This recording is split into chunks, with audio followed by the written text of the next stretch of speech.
बिहार में आगामी विधानसभा चुनाव को लेकर सियासी माहौल गरमाने लगा है।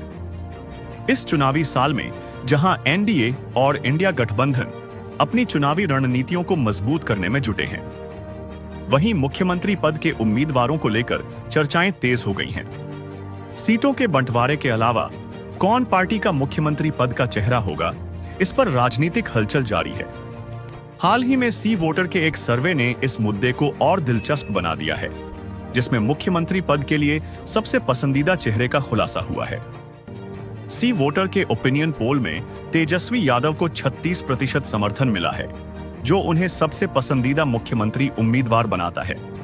इस सर्वे में नीतीश कुमार को 15% समर्थन प्राप्त हुआ है, जबकि प्रशांत किशोर को 17% लोगों का समर्थन मिला।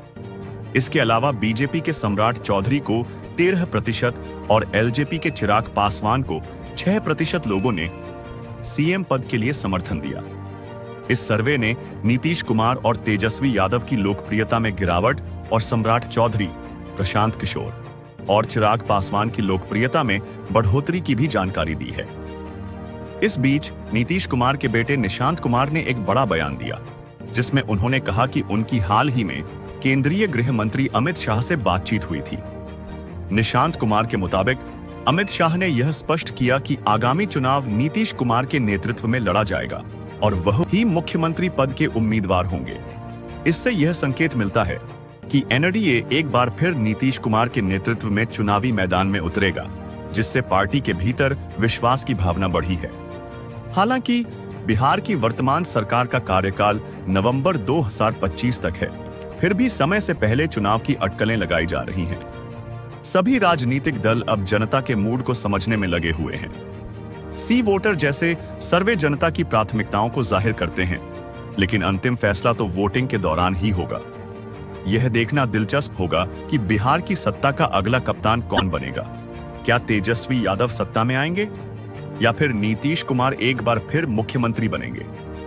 इसी बीच मुकेश सहनी ने बयान दिया था कि तेजस्वी ही सीएम बनेंगे। सीटों के बंटवारे और मुख्यमंत्री पद के चेहरे को लेकर दोनों प्रमुख गठबंधनों के बीच राजनीतिक सरगर्मी बनी हुई है। इन चुनावी तैयारियों के बीच जनता का मूड और अंतिम चुनावी नतीजे यह तय करेंगे कि बिहार का अगला मुख्यमंत्री कौन होगा। इस बार के चुनाव में किसी का भी जीतना या हारना सियासी समीकरणों को बदल सकता है, इसलिए सभी की निगाहें वोटिंग की तारीख पर टिकी हुई हैं। बिहार विधानसभा चुनाव में 2020 के नतीजे को लेकर भी राजनीतिक दलों के बीच चर्चा जारी है। अक्टूबर 2020 में हुए चुनाव में 3 चरणों में वोटिंग हुई थी और परिणाम नवंबर 2020 में घोषित हुए थे। 2025 के चुनाव के लिए राजनीतिक दलों के बीच सियासी चालें तेज हो चुकी हैं, जिससे आगामी चुनाव और भी दिलचस्प हो गए हैं।